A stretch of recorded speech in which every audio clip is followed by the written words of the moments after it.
अस्सलामुअलैकुम। लेक्चर 1-3 के अंदर हम सेट्स एंड नंबरिंग सिस्टम को लेकर चलने वाले हैं।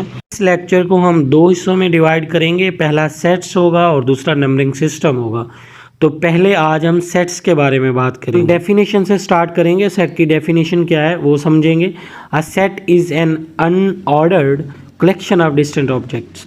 अब इसमें जो वर्ड यूज़ हुए हैं, कलेक्शन है, अनऑर्डर्ड है और डिस्टेंट है, इनको आपने समझना है कि इनका मतलब क्या है। ये कौन सी कलेक्शन की बात कर रहे हैं, अनऑर्डर्ड कलेक्शन कौन सी होती है, और जो अनऑर्डर्ड कलेक्शन है उसके अंदर डिस्टेंट ऑब्जेक्ट्स को ले रहा है, तो डिस्टेंट का क्या मतलब है। ये सारी चीज़ें वन बाय वन हम क्लियर करते हैं ताकि आपको डेफिनेशन सही से समझ आ जाए।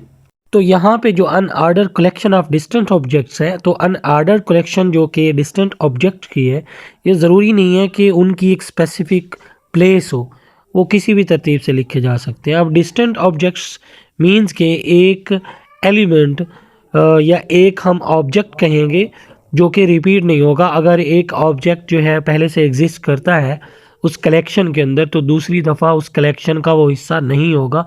डिस्टेंट मींस के मुख्तलिफ होंगे। स्क्रीन पे दिखाई गई कलेक्शन जो है वो अनऑर्डर्ड कलेक्शन है और डिस्टेंट ऑब्जेक्ट्स भी हैं। और अगर हम देखें कि जब कभी डिस्टेंट ऑब्जेक्ट्स नहीं होते तो ये कुछ इस तरह से नज़र आते हैं और ये फिर सेट नहीं बनाते। तो हम अब सेट्स की कुछ एग्जांपल्स ले लेते हैं और एग्जांपल से आपको वाज़े हो जाएगा कि कौन कौन सी कलेक्शन जो है वो सेट्स में आती है। तो यहाँ पे कुछ एग्जांपल्स मैं ले रहा हूँ, आपकी बुक में भी कुछ एग्जांपल मेंशन है, वो भी आप रीड करें। ये कुछ एग्जांपल्स आपके सामने हैं, ये तमाम सेट्स कहलाते हैं। अब हम सेट नोटेशन की बात कर लेते हैं कि अगर एक सेट हो तो हम मैथमेटिकली उसे लिखेंगे कैसे। तो नोटेशन की जब भी बात करेंगे तो सेट्स को हम कैपिटल लेटर से डिनोट करते हैं और एक सेट के अंदर जो ऑब्जेक्ट्स होते हैं वो उसके एलिमेंट्स कहलाते हैं। इन सेट्स की नोटेशन कुछ इस तरह से हैं जैसा कि स्क्रीन पे आपको नज़र आ रही हैं। तो इनसे हम इन सेट्स को डिनोट करते हैं इन लेटर से जो कि आपको नज़र आ रहे हैं। एक सेट के अंदर जो ऑब्जेक्ट्स होते हैं वो एक्चुअल में उसके एलिमेंट्स कहलाते हैं। तो हम अगर अदर नोटेशन यहाँ पे देखें जो कि आपकी बुक से ही ली गई है, इसमें अगर कोई एलिमेंट जो है वो किसी कलेक्शन का हिस्सा है तो हम उसको जो है इस तरह के सिंबल से डिनोट करते हैं और हम इसे ऐसे रीड करते हैं कि x बिलोंग्स टू a। अगर वो उस सेट के अंदर मौजूद नहीं है, वो एलिमेंट उस सेट से बिलोंग नहीं करता, तो हम कुछ इस तरह से इसे ज़ाहिर करते हैं कि x does not belongs to a। हम इसे ऐसे भी बोल सकते हैं x is an element of a set a, या अगर नहीं उससे बिलोंग करता तो हम कहेंगे x is not an element of a। तो इसके लिए हम एक एग्जांपल ले लेते हैं जो कि आपकी बुक से ही उठाई है। तो एग्जांपल को आप देखें और आप बेहतर अंडरस्टैंड कर पाएंगे कि ये जो अदर नोटेशन है इसमें क्या कहना चाहता है। और ये बहुत बेसिक सी चीज़ें हैं जो आपको छोटी क्लासेस में ही सिखाई जाती हैं। अब यहाँ पे हम देखते हैं एक्सप्रेसिंग अ सेट, मतलब एक सेट को एक्सप्रेस कैसे किया जा सकता है, उसके कौन से तरीके हैं। तो इसमें सबसे पहला है डिस्क्रिप्टिव, फिर है टेबुलर फॉर्म और रोस्टर फॉर्म, फिर है सेट बिल्डर फॉर्म। ये तीन तरीके हैं जिनसे हम किसी भी सेट को जो है एक्सप्रेस करते हैं, उसे लिखते हैं। तो इसके लिए हम एक एग्जांपल ले लेते हैं और एग्जांपल में हम देखेंगे कि डिस्क्रिप्टिव फॉर्म कौन सी है, टेबुलर और सेट बिल्डर। ये एक सेट है जो कि वर्ड के अंदर एक्सप्लेन किया गया, ये डिस्क्रिप्टिव फॉर्म है। तो अगर हम देखें इसको, अगर हम विद इन ब्रैकेट्स लिखें, कॉमास के साथ एलिमेंट्स लिखें, तो ये होगी आपकी टेबुलर फॉर्म या रोस्टर फॉर्म होगी। अगर इसी सेट को हम कुछ इस तरह से लिखते हैं, कुछ इस तरह से एक्सप्रेस करते हैं, तो ये सेट बिल्डर फॉर्म होती है। तो अब अगर हम सेट की टाइप्स की बात करें तो डिफरेंट टाइप्स ऑफ सेट्स होते हैं, जिसमें सबसे पहला है एम्प्टी, वॉइड या नल सेट। इसके तीन नाम है। और एक ऐसा सेट जिसमें कोई एलिमेंट नहीं होता वो एम्प्टी सेट होता है। उसके बाद है सिंगलटन सेट। सिंगलटन सेट जो है वो एक ऐसा सेट है जिसके अंदर सिर्फ एक सिंगल एलिमेंट मौजूद होता है, वो सिंगलटन सेट होता है। और अगर हम इक्वल सेट्स की बात करें तो दो ऐसे सेट्स जो बिल्कुल सेम एलिमेंट्स रखते हैं वो इक्वल सेट्स होते हैं। इक्विवेलेंट सेट्स जो है वो ऐसे दो सेट्स होते हैं जिनमें एलिमेंट सेम होना शर्त नहीं है, लेकिन उनमें एलिमेंट्स की तादाद हमेशा सेम रहती है, वो इक्विवेलेंट सेट्स होते हैं। जैसे यहाँ पे दिए गए दो सेट्स इक्वल सेट्स हैं, और सिर्फ इक्वल सेट्स नहीं हैं, ये इक्विवेलेंट सेट्स भी हैं, क्योंकि इसमें जो नंबर ऑफ़ एलिमेंट्स हैं वो सेम है। बट ये जो पेयर दिया गया है ये इक्वल सेट्स नहीं है, बट इक्विवेलेंट सेट्स हैं, क्योंकि इसमें नंबर ऑफ़ एलिमेंट्स सेम है।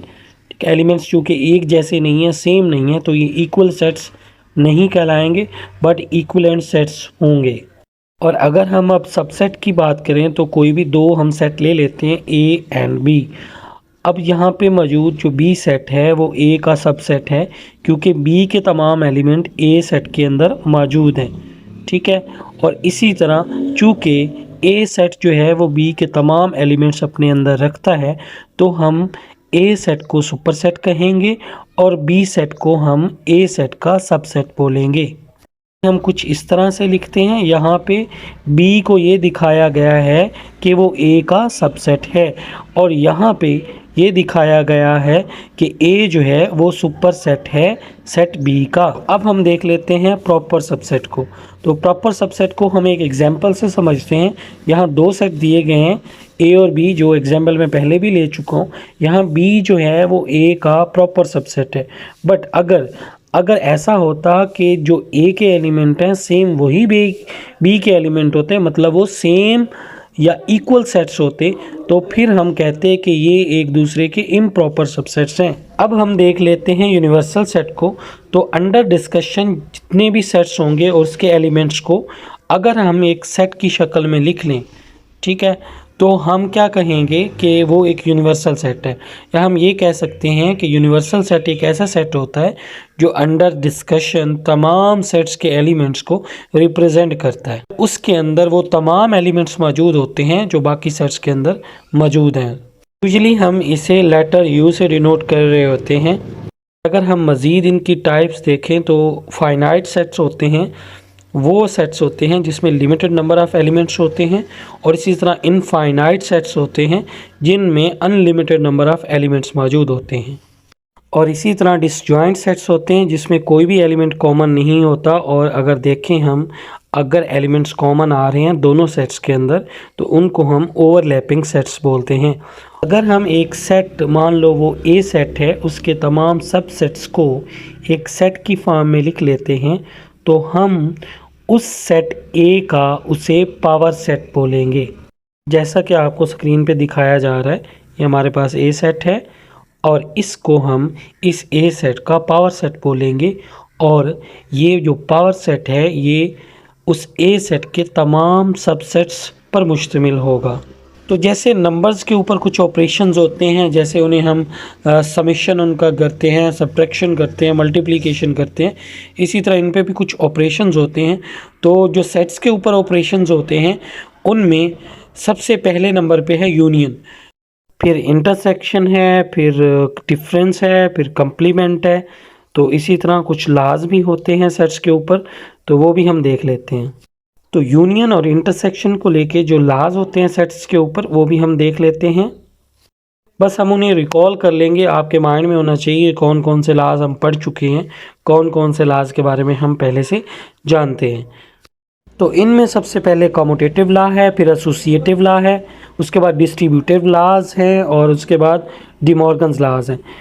और सिर्फ यही नहीं कि सेट्स को हम एक डायग्राम की शक्ल में भी ज़ाहिर करते हैं जिसको हम वेन डायग्राम का नाम देते हैं, और उनमें हम सेट्स को कुछ इस तरह से रिप्रेजेंट कर रहे होते हैं। अगर हमारे पास 4 सेट हैं तो हम इस तरह रिप्रेजेंट कर रहे होंगे, और इस तरह ये कुछ एग्जांपल्स हैं ऑपरेशंस को लेके, ये हम कुछ इस तरह से हम रिप्रेजेंट कर रहे होते हैं।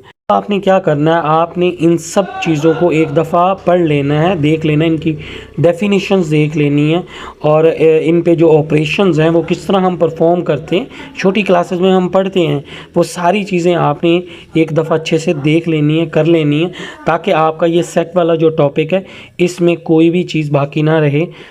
होपफुली आपको समझ आई होगी, और अगर कोई क्वेश्चन हो तो आप पूछ सकते हैं। Thank you very much.